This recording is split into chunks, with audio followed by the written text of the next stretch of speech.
దేవుని పిల్లలారా, దేవుడు నాకిచ్చిన ఈ సమయాన్ని బట్టి కన్న తండ్రైన దేవుడికి కృతజ్ఞతాస్తుతులు చెల్లిస్తూ, మరి నెట్‌ను వీక్షిస్తున్న నా ఆత్మీయులందరికీ క్రీస్తు వారి పేరట వందనాలు. ప్రియమైన దేవుని పిల్లలారా, దేవుడు ఈరోజు నాకిచ్చిన సమయాన్ని బట్టి ఒక ప్రత్యేకమైన సందర్భాన్ని జ్ఞాపకం చేయాలని నేను ఆశపడుతున్నాను. ఈరోజు బైబిల్‌లో నుంచి చాలా విషయాలను ప్రతిరోజు కూడా మనము నేర్చుకుంటున్నాం. ప్రతిరోజు కూడా ఆలోచిస్తున్నాం. ఈరోజు కూడా ఒక ప్రత్యేకమైన విషయాన్ని ముందు పెట్టుకొని, ఒక ప్రత్యేకమైన అంశాన్ని ఆలోచించటానికి మనం ప్రయత్నం చేద్దాం. ఈరోజు ఆరాధన విషయంలో మాట్లాడుకుందాం. దేవుణ్ణి ఆరాధించటానికి ఏమైనా మనకి దేవుడు బైబిల్‌లో నియమ నిబంధనలు పొందుపరిచాడా అని గ్రంథము ద్వారా ఈరోజు మనం తెలుసుకుందాం. ఎందుకంటే ఈరోజు కోట్ల మందిలో ఆరాధింపబడుతున్న దేవుడు, కోట్ల మంది ఈరోజు ఆరాధిస్తున్న ప్రజలలో ఆరాధనకి అర్థం చెప్పిన బైబిల్లో నుంచి, ఆరాధనకు అర్థం చెప్పిన బైబిల్లో నుంచి ఆరాధన ఎలా చేయాలి, ఆరాధన ఎలా చేస్తే దేవుడు మెచ్చుకుంటాడు, ఆరాధన ఎలా చేస్తే దేవుడు ఇష్టపడతాడు, ఆరాధనకున్న అర్థం ఏంటి అని ఈరోజు బైబిల్ గ్రంథంలో నుంచి కొన్ని మనం ఆలోచిద్దాం. ఎందుకంటే ఆరాధనకి అర్థం తెలియలేదనుకోండి, నువ్వు ఎలా ఆరాధిస్తున్నావో నీకు అర్థం కాదు. ఎలా ఆరాధిస్తే దేవుడు మెచ్చుకుంటాడో అది నీకు అర్థం కాదు. అందుకే ఆరాధనకు అర్థం బైబిల్లో నుంచి మనం అడిగితే, దేవుడు ఆత్మ గనుక ఆయనను ఆరాధించువారు, దేవుడు ఆత్మ గనుక. ఫస్ట్ ఆఫ్ ఆల్ దేవుడు ఎవరింతకీ? ఆత్మ. దేవుడు ఆత్మ గనుక ఆయనను ఆరాధించువారు ఆత్మతోనూ సత్యముతోనూ ఆరాధించాలంట. ఆరాధనలో ఏముండాలంట? ఒకటి ఆత్మ ఉండాలంట, రెండవది సత్యం ఉండాలంట. ఆత్మ సత్యము ఈ రెండు లేకపోతే ఆరాధన జరగదు, లేకపోతే ఆరాధనకి అర్థం లేదు అన్నట్లుగా దేవుడు మనకి ఇక్కడ ఇంకా సూచిస్తున్నాడు. మరి ఇంకా చాలామంది మన వాళ్ళు ఆరాధిస్తున్నప్పుడు ఒక వెరైటీగా ఆరాధిస్తుంటారు. అసలు ఆరాధన అనగానే మన వాళ్ళు ఏమనుకుంటారంటే గెంతలేయటం అనుకుంటారు. ఆరాధన అనగానే అరవటం అనుకుంటారు. ఆరాధన అనగానే అల్లరి చేయటం అనుకుంటారు. ఆరాధన అనగానే అల్లరితో మరి ఇలా చేస్తేనే ఆరాధనని చాలామంది ఉద్దేశంతో ఉన్నారు ప్రియులారా. నిజంగా ఆరాధన, దేవుడు మెచ్చుకునే ఆరాధన నిజంగా బైబిల్లో మనం చూడగలిగితే చాలా అద్భుతంగా ఉంటుంది. ఇంకా చాలామంది ఆరాధన ఎలా చేస్తారంటే స్తుతి స్తుతి స్తుతి స్తుతి స్తుతి స్తోత్రం స్తోత్రం స్తోత్రం స్తోత్రం ఇది ఆరాధన అనుకుంటారు. హల్లెలూయా హల్లెలూయా హల్లెలూయా హల్లెలూయా అంటే ఈ పదాలన్నీ కూడా ప్రార్థనకి కూర్చోగానే స్తుతి స్తుతి స్తుతి స్తుతి స్తుతి స్తుతి అనుకుంటుంటారు. ఇంకా హల్లెలూయా హల్లెలూయా హల్లెలూయా హల్లెలూయా హల్లెలూయా అనుకుంటుంటారు. స్తోత్రం స్తోత్రం స్తోత్రం స్తోత్రం అనుకుంటుంటారు. కానీ ఇది ఆరాధన అనుకుంటున్నారు మనవాళ్ళు. ఇలాంటి ఆరాధన ఎవరు చేస్తారు తెలుసా? దేవదూతలు కూడా ఇలాంటి ఆరాధన చేస్తాయంట. ఏమని? దేవుడు పరిశుద్ధుడు పరిశుద్ధుడు పరిశుద్ధుడు పరిశుద్ధుడు అని అవి దేవుణ్ణి పొగుడుతున్నాయంట, దేవుణ్ణి ఆరాధిస్తున్నాయంట. అంటే దేవదూతలు కూడా దేవుణ్ణి ఏం చేస్తున్నాయంటే యెషయా గ్రంథంలో మనం చూసుకుంటున్నాం కదా. ఒక్కసారి ఆ మాటను కూడా మనం చదువుకొని వాక్య భాగంలోకి వెళ్దాం. యెషయా గ్రంథం 6వ అధ్యాయం, యెషయా గ్రంథము 6వ అధ్యాయం. చాలా అద్భుతమైన మాటని మనం చదువుకోగలిగితే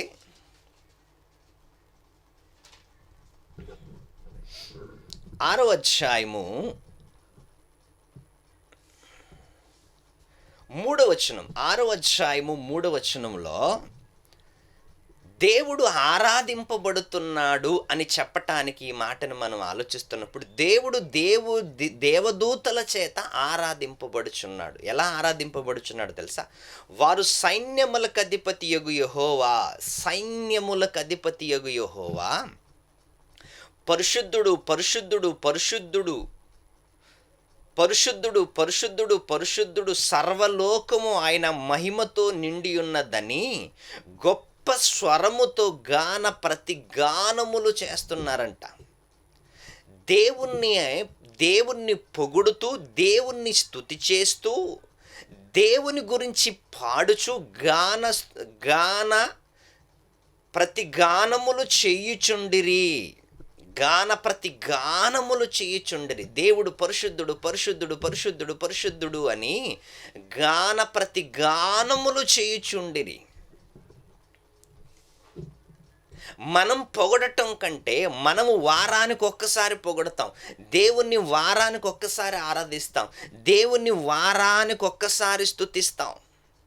దేవదూతలైతే రోజు క్షణక్షణము దేవుడు పరిశుద్ధుడు పరిశుద్ధుడు నాన్ స్టాప్గా దేవుణ్ణి ఆరాధిస్తున్నారంట. నాన్ స్టాప్గా అని చుండిరి. వారు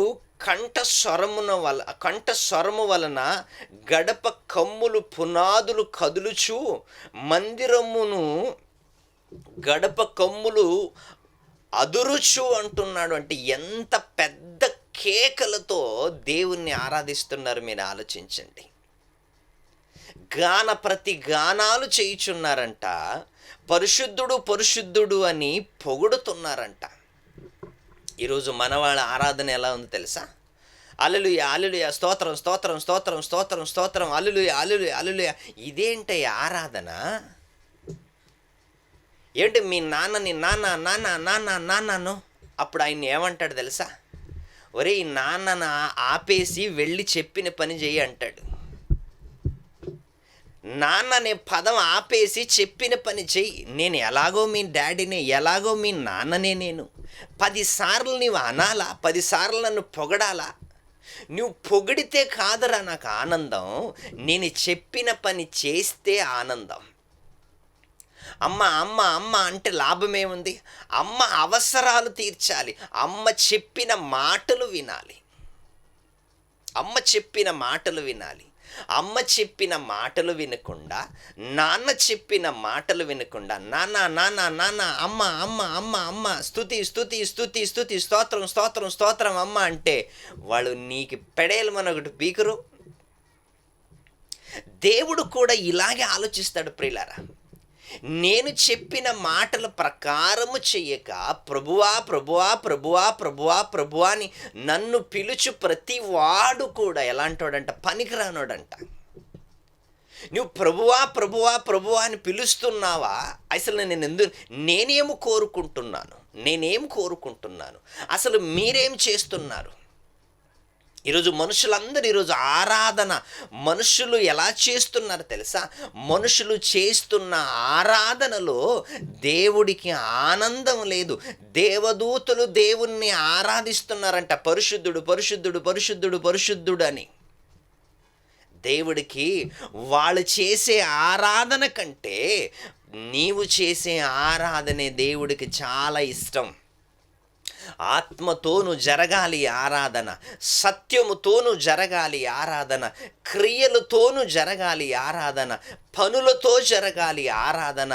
దేవుడికి సంతోషకరమైన ఆరాధన ఒక దగ్గర కూర్చొని స్తుతి స్తుతి స్తుతి స్తుతి స్తుతి, స్తోత్రం స్తోత్రం స్తోత్రం అంటే ఆరాధన అది కాదు అంటుంది బైబిలు. ఆరాధన అంటే అది కాదు. కొన్ని హిందువులు సాంప్రదాయ ప్రకారంగా కొన్ని జాతరలో స్త్రీలు ఎక్కువగా ఊగుతుంటారు తెలుసా? స్త్రీలు ఎక్కువగా వాళ్ళు ముందు డోలు వాయించగానే ఎక్కడి నుంచి వస్తుందో మరి ఆ శరీరంలో ఆ ఊపు మాత్రము ఊగుతూనే ఉంటారు.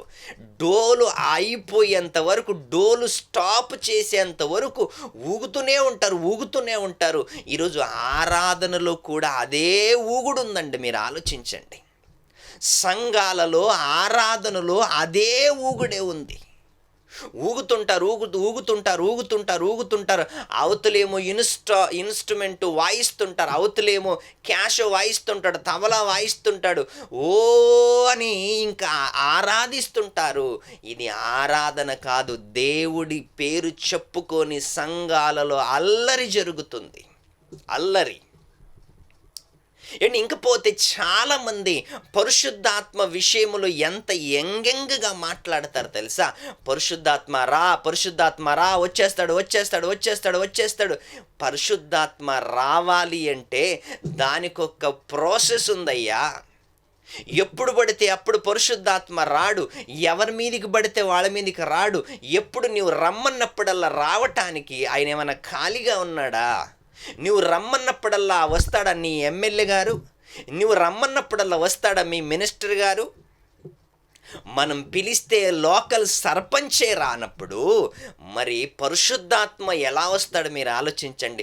అసలు పరిశుద్ధాత్మ ఎప్పుడు వస్తాడు, ఎలా వస్తాడు, ఎవరి మీదకి వస్తాడు, వచ్చిన వాళ్ళు ఎలా ఉండాలి, ఇవన్నీ నీకు తెలుసుకునేది లేదు. ఊరికనే రా అంటే ఎమ్మెల్యే గారు వస్తారా, మినిస్టర్ గారు వస్తారా, ప్రధానమంత్రి వస్తాడా?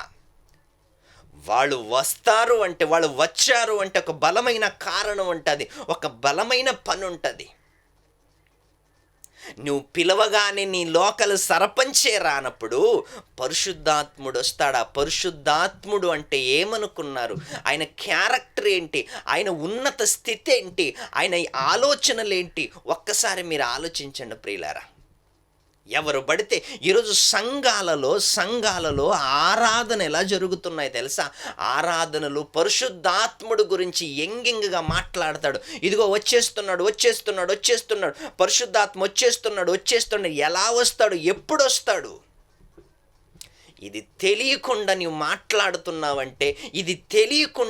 మాట్లాడుతున్నావంటే ఆరాధన నీవు చేస్తున్నది అసలు ఎవరి ఆలోచనతో నీవు ఆరాధన చేస్తున్నావు? ఈరోజు పరిశుద్ధాత్మ గురించి ఎంగెంగగా మాట్లాడుతున్నావు. ఇదిగో పరిశుద్ధాత్మ వస్తున్నాడు, ఓ హల్లెలూయా, స్తోత్రం, వస్తున్నాడు.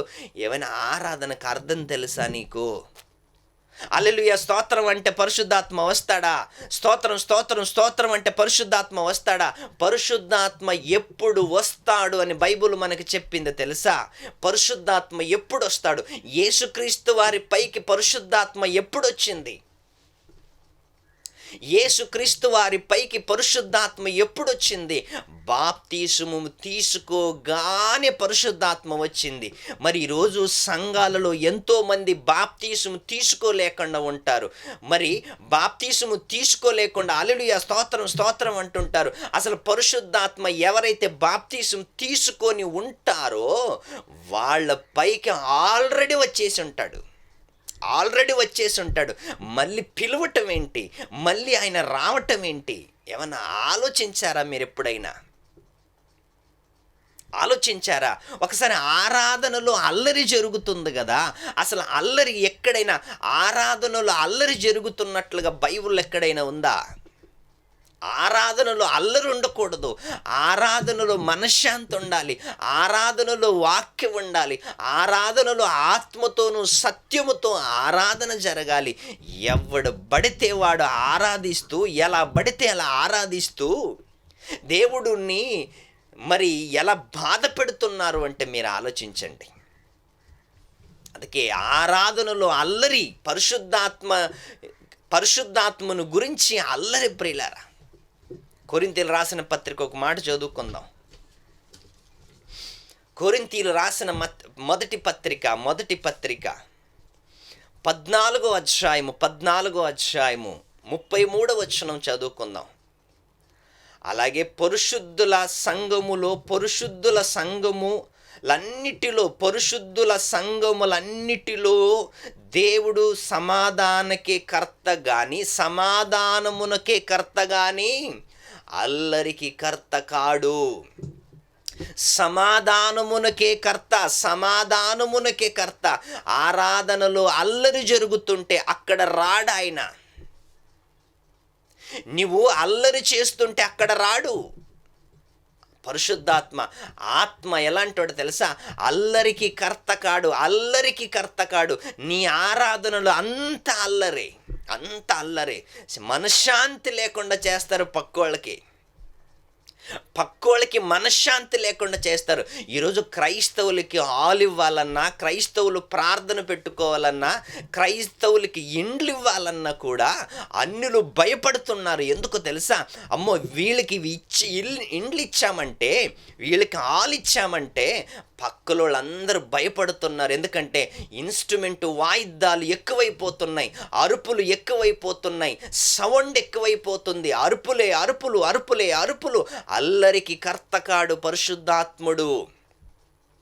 ఆత్మతోనూ సత్యముతోనూ దేవునిని ఆరాధించాలని బైబిల్ చెబుతుంటే, ఈ ఆరాధన నీకెప్పుడైనా తెలుసా? ఎప్పుడైనా ఆరాధించావా దేవుణ్ణి? ఎప్పుడైనా అర్థం చేసుకున్నావా దేవుణ్ణి? దేవదూతల ఆరాధన యందు ఇచ్చ కలిగి ఏమన్నా ఉన్నారా?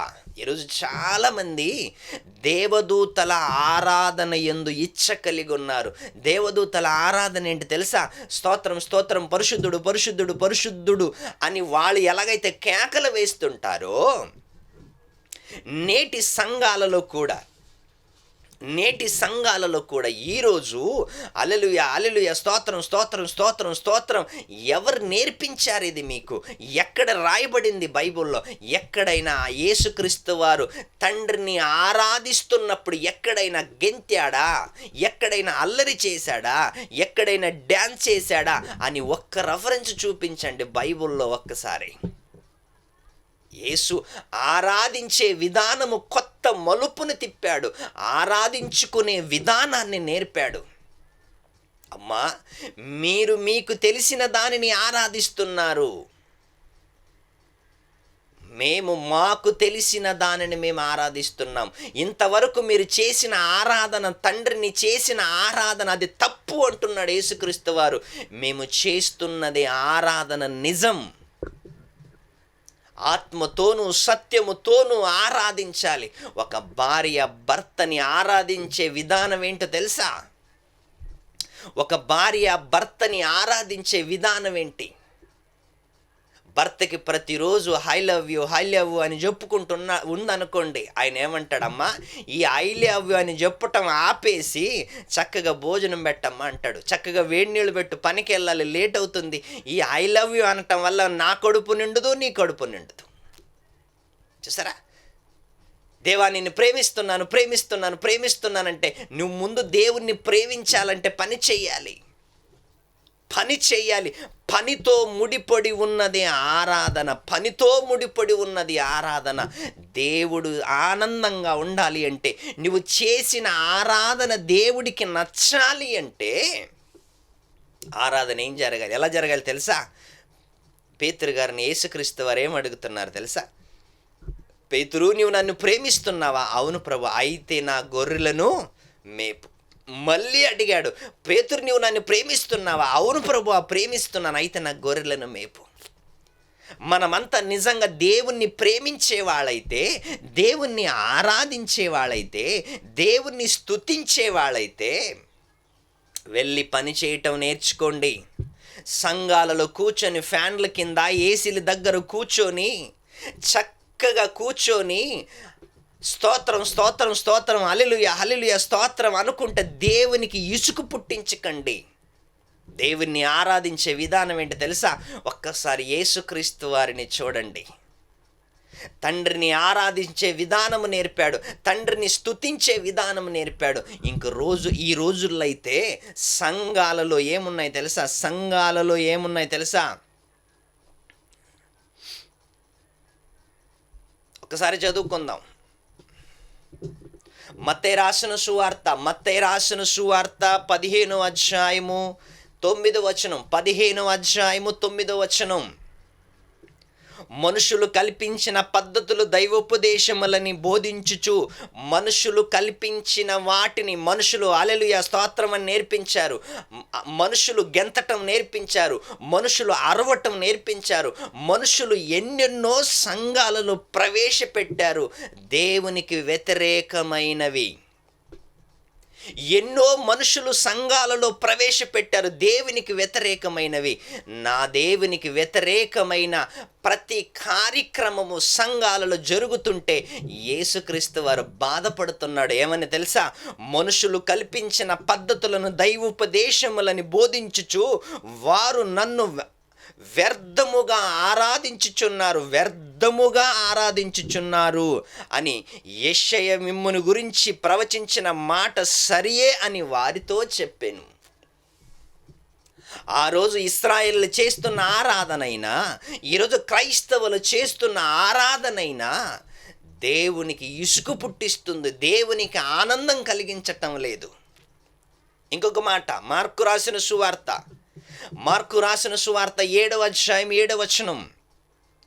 వారు మానవులు కల్పించిన పద్ధతులను దైవోపదేశములను బోధించుచు నన్ను వ్యర్థముగా ఆరాధించుదురు.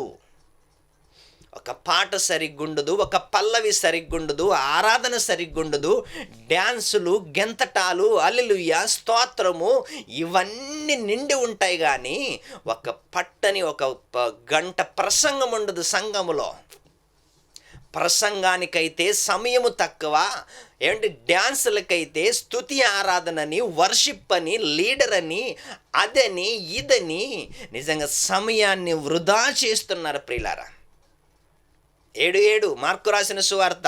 వారు మనుషులు కల్పించిన పద్ధతులను దైవోపదేశములని బోధించుచు నన్ను వ్యర్థముగా ఆరాధించుదురని వ్రాయబడిన వేషధారులైన మిమ్ముల గురించే యెషయా ప్రవచించినది సరియే. వేషధారులు అంటున్నాడు. ఎవడు చూడాలని వేషం వేసుకుంటున్నావు? ఎవడు చూడాలని గెంతుతున్నావు? ఎవడు చూడాలని డ్యాన్స్ చేస్తున్నావు? ఎవడు చూడాలని అరుస్తున్నావు? స్తోత్రం, స్తోత్రం, స్తుతి, స్తుతి, స్తుతి, స్తుతి. ఎవడికి కావాలండి ఇదంతా? మినిస్టర్ గారి దగ్గరికి వెళ్ళి మినిస్టర్ ముందు కూర్చొని మినిస్టర్ గారిని మినిస్టర్ చాలా గొప్పోడు అంటే అప్పుడు ఏం చేస్తాడు తెలుసా? పోయా, నేను ఎలాగో మినిస్టరే. నీవు చెప్పాలేంటి 10 సార్లు దేవుణ్ణి? ప్రభువా, దేవుడా స్తుతి అంటే ఇవన్నీ నాకు అవసరం లేదయ్యా, వెళ్ళి నేను చెప్పిన పని నా మాటల ప్రకారం చెయ్యండి అంటున్నాడు దేవుడు. నా మాటల ప్రకారం చెయ్యండి, నా మాటల ప్రకారం సమాజానికి వెళ్ళండి, ఒక్క పాపినైనా మార్చండి. నీ స్తుతి వలన ఒక పాపి మారడు, నీ అరుపుల వలన ఒక పాపి మారడు. వాక్యాన్ని ప్రకటిస్తే మారుతాడు. యోహాను రాసిన సువార్త 4వ అధ్యాయము 20వ వచనం. యోహాను రాసిన సువార్త 4వ అధ్యాయం 20వ వచనం. మీ పితరులు ఈ పర్వతము మీద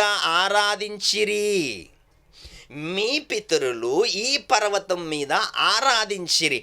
ఆరాధన ఎలా ఉందో తెలుసా? వేషధారణతో ఉంది ఆరాధనది. ఆ ఆరాధన వేషధారణతో కూడుకున్నది, అల్లరితో కూడుకున్నది. కానీ ఆరాధించవలసిన స్థలము యెరూషలేములో ఉందని మీరు చెప్పుదురని ఆయనతో అనగా, యేసు ఆమెతో ఇట్లనెను, అమ్మా, ఒక కాలము వచ్చుచున్నది, ఆ కాలమందు ఈ పర్వతము మీదైనను యెరూషలేములోనైనను మీరు తండ్రిని ఆరాధింపరు. నా మాట నమ్మమ్మా. ఆరాధన స్థలాలు మారిపోతాయి, ఆరాధన విధానం మారిపోద్ది. ఆరాధనలో అరుపులు ఉండవు, ఆరాధనలో అల్లరి ఉండదు, ఆరాధనలో గెంతటాలు ఉండవు. ఆరాధన సైలెంట్గా జరగాలి. అది తండ్రి కోరుకున్న ఆరాధన, అది తండ్రి ఇష్టపడే ఆరాధన. సంఘములో వెళుతున్న, సంఘాలలో ఆరాధిస్తున్న ఆరాధికులకి బైబిల్లో ఎంత మంచి మాటలు చెప్పుతున్నా మనకి ఇది ఎందుకు అర్థం కాదు? మీరు ఆలోచించండి. మీ ఆరాధన ఎప్పుడైనా దేవుడు ఇష్టపడతాడా? అసలు పరిశుద్ధాత్ముడు మనపైకి ఎప్పుడు వస్తాడన్న సంగతి కూడా తెలియకుండా ఆరాధిస్తున్నారు. పరిశుద్ధాత్ముడు మనపైకి ఎప్పుడు వస్తాడన్న సంగతి కూడా తెలియకుండా పరిశుద్ధాత్మని పిలుస్తున్నారు అంటే అసలు మనకి ఎప్పుడైనా బైబిల్ తెలుసా? మీరు మీకు తెలియని దానిని 22వ వచనం, మీరు మీకు తెలియని దానిని ఆరాధించుచున్నారు, మేము మాకు తెలిసిన దానిని ఆరాధిస్తున్నాం. మేము మాకు తెలిసిన దానిని ఆత్మతోనూ సత్యముతోనూ ఆరాధించాలి. ఆత్మతోనూ సత్యముతోనూ ఆరాధించాలి. అమ్మా, మీరు మీకు తెలియని దానిని ఆరాధిస్తున్నారు. మేము మాకు తెలిసిన దానిని ఆరాధించువారము. మీరు మీకు తెలియని దానిని వాళ్ళకి తెలియని దానిని ఆరాధిస్తున్నారంట. మేము మాకు తెలిసిన దానిని ఆరాధిస్తున్నాం. ఆరాధన యేసుక్రీస్తు వారికి తెలుసు, వాళ్ళకి తెలియదు. ఈరోజు మనకేం తెలుసు? అరవటం తెలుసు, గెంతటం తెలుసు. అయితే యథార్థముగా ఆరాధించువారు 23వ వచనం, యథార్థముగా ఆరాధించువారు ఆత్మతోనూ సత్యముతోనూ తండ్రిని ఆరాధించు కాలము వచ్చుచున్నది, అది ఇప్పుడే వచ్చి ఉన్నది. అది ఇప్పుడే యేసుక్రీస్తు వారు ఆరాధన ప్రారంభించాడు. తండ్రిని ఏ విధంగా ఆరాధన చెయ్యాలో. ఇశ్రాయేలీల ఆరాధనకి తండ్రికి ఆనందం లేదు. ఇశ్రాయేలీలు చేస్తున్న ఆరాధనకి తండ్రికి ఆనందం లేదు. కాబట్టి ఒక కొత్త విధానము, ఒక కొత్త విధమైన ఆరాధన యేసుక్రీస్తు వారు ప్రవేశపెట్టారు. ఆత్మతోనూ సత్యముతోనూ తండ్రిని ఆరాధించు కాలము వచ్చుచున్నది, అది ఇప్పుడే వచ్చి ఉన్నది. తన్ను ఆరాధించువారు అట్టివారి కావాలనని తండ్రి కోరుకొనుచున్నాడంట. తనను ఆరాధించువాళ్ళు ఆత్మతోనూ సత్యముతోనూ ఆరాధించవలనని తండ్రి కోరుకుంటున్నాడంట. ఆయన కోరిక ఏంటి తెలుసా? నన్ను ఆరాధించాలి అంటే ఆత్మతోనూ సత్యముతోనూ ఆరాధించాలి. ఈరోజు చూడండి, ఎక్కడ చూసినా స్తుతి స్తుతి స్తుతి స్తుతి, స్తోత్రం స్తోత్రం. ఆ ప్రార్థనలో కూడా పొగడతాలు, ఆ ప్రార్థనలో కూడా అల్లరి, ఆ ప్రార్థనలో వాయిద్యాలు, ఆ ప్రార్థనలో అల్లరి కేకలు.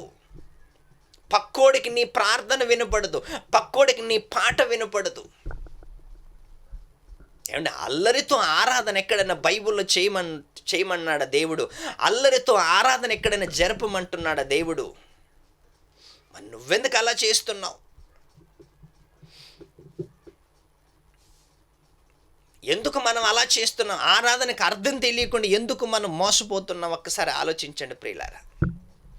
దేవుడు కోరుకున్న ఆరాధన నువ్వు నేను చేస్తున్నదా? దేవుడు కోరుకుంటున్న ఆరాధన నీవు నేను ఇష్టపడినదా? ఒక్కసారి ఆలోచించారా? బైబిల్ ఎప్పుడైనా ఆలోచించారా? అందుకే కొన్ని సంఘాలలో నిజంగా చూస్తుంటేనే భయం వేస్తుంది. అసలు ఏం చేస్తున్నారు వీళ్ళంతా? ఎన్ని రోజుల నుంచి సంఘాన్ని ఇలాగే నడుపుతున్నారు, ఎంతమందిని ఇలాగే పాడు చేస్తున్నారని ఒక్కొక్కసారి బాధ కూడా వేస్తుంటుంది. వచ్చిన జనాలకి చక్కటి వాక్యం నేర్పించకుండా, వచ్చిన జనాలకి చక్కటి వాక్యములో అభివృద్ధి చేయకుండా అల్లరితో కూడుకున్న ఆటపాటలు, తమాషాలు, ఏమిటి డ్యాన్సులు, ఇన్స్ట్రుమెంటులు, ఎన్నో విధాలుగా అల్లరి జరుగుతుంది ఈరోజు సంఘాలలో అల్లరి కాదు, దేవుని ఆలోచనలు జరగాలి. దేవుణ్ణి ఆరాధించాలి అంటే ఆత్మతోనూ సత్యముతోనూ ఆరాధన జరగాలి అంటే పని జరగాలి, పని జరగాలి. ఆరాధన అంటే అర్థం ఏంటో తెలుసా? దేవుని పని జరగాలి. పని చెయ్యకుండా గంటల తరబడి నీవు ఆలోచించిన, ఆరాధన చేసిన, గంటల తరబడి అల్లరి చేసిన ఎవడికి ఉపయోగం లేదు. అది ఎవడికి ఉపయోగం లేదు. దేవుడికి ఉపయోగం లేదు, నీ ఆధ్యాత్మికమైన జీవితానికి ఉపయోగం లేదు. ఎవడికి ఉపయోగం లేని ఆరాధన నువ్వు చేసినంత, చెయ్యకపోయినా ఎంత. ఇంటి దగ్గర కూర్చో, చర్చికి ఎందుకు వెళ్తున్నావు? ఆరాధన చెయ్యాలి అంటే పని చెయ్యాలి. ఆరాధన దేవుడు మెచ్చుకోవాలంటే దేవుడు చెప్పిన కార్యక్రమాలు చేయాలి. దేవుడు చెప్పిన కార్యక్రమాలు చేస్తూ అనేక మందికి సువార్తను ప్రకటించాలి. తండ్రిని సంతోషపెట్టే కార్యక్రమాలు ఏమైనా ఉన్నాయంటే, అవి ఆరాధన కానీ పని కానీ ఏదైనా ఉంది అంటే అది దేవుడు కోరుకున్న పని. నేను చెప్పే మాటల ప్రకారం చెయ్యక ప్రభువా ప్రభువా ప్రభు అని ఊరికే నన్ను పిలవకండ్రా, ఇసికించకండ్రా అంటున్నాడు దేవుడు. ఇసికించకండి, నేను చెప్పే మాటల ప్రకారం చేయండి. అదిగో వెళ్ళండి, లోకములు సర్వలోకానికి వెళ్ళి సర్వ సృష్టికి సువార్తను ప్రకటించండి, శత్రువులను ప్రేమించండి, ఆరాధన చేసే విధానం నేర్చుకోండి. యేసుక్రీస్తు వారు ఆరాధన ఎలా చేశాడు అలా నేర్చుకోండి. అపోస్తులు ఎలా ఆరాధన చేశారు అది నేర్చుకోండి. ఇవన్నీ ఏమి చెయ్యకుండా సంఘాలలోకి వెళ్ళి అల్లరి పేరుతో, ఆరాధన పేరుతో, అల్లరి పేరుతో అల్లరి చేసుకుంటూ, డ్యాన్సులు చేసుకుంటూ, ఏదో శరీరంలోకి ఏదో వచ్చిందని గెంతుతూ అల్లరి చేస్తూ, ఈరోజు చూడండి చాలా వరకు సభల్లో ఏం జరుగుతున్నాయి తెలుసా? టచ్ అంటాడంతే, ఆ టచ్ అనగానే 10 మంది పడిపోతారు. ఏంటి, ఎక్కడైనా ఉందా బైబిల్లో? ఎక్కడైనా ఉందా బైబిల్లో? ఒకసారి ఆలోచించండి. టచ్ టచ్ టచ్ అని ఈరోజు సమాజాన్ని ఎంత గారడీలు చేస్తున్నారు. ఈరోజు సేవకులందరూ కూడా ఎంత మోసం చేస్తున్నారు. ఈరోజు టచ్ అనే సభలు ఎక్కడైనా పెట్టాడా యేసుక్రీస్తు? టచ్ అనే సభలు పెట్టాడండి? లేదు ప్రియులారా. దేవుణ్ణి ఆరాధించే విధానం నేర్చుకోండి, దేవుణ్ణి ప్రేమించే విధానం నేర్చుకోండి, దేవుని కార్యక్రమాలు చేసే విధానం నేర్చుకోండి. అప్పుడే నువ్వు చేస్తున్న ఆరాధన దేవుడికి ఆనందంగా ఉండాలి. అంటే సువార్త సభలు, దేవుని కార్యక్రమాలు. అసలు చర్చికి ఎందుకు వెళ్తున్నాం తెలుసా? అసలు చర్చికి వెళుతున్నదే మనము నేర్చుకోవటానికి చర్చికి వెళ్తున్నాం, దేవుణ్ణి ఆరాధించటానికి కాదు. దేవుని ఆరాధన బయట జరగాలి, చర్చిలో మనము నేర్చుకోవాలి. సంఘం చర్చిలో మనము నేర్చుకోవాలి, బయటెళ్ళి దేవుని గురించి ప్రకటించాలి. ఈరోజు మన వాళ్ళందరూ రివర్స్ ఏమైపోయారు తెలుసా? చర్చిలోనే ఆరాధన.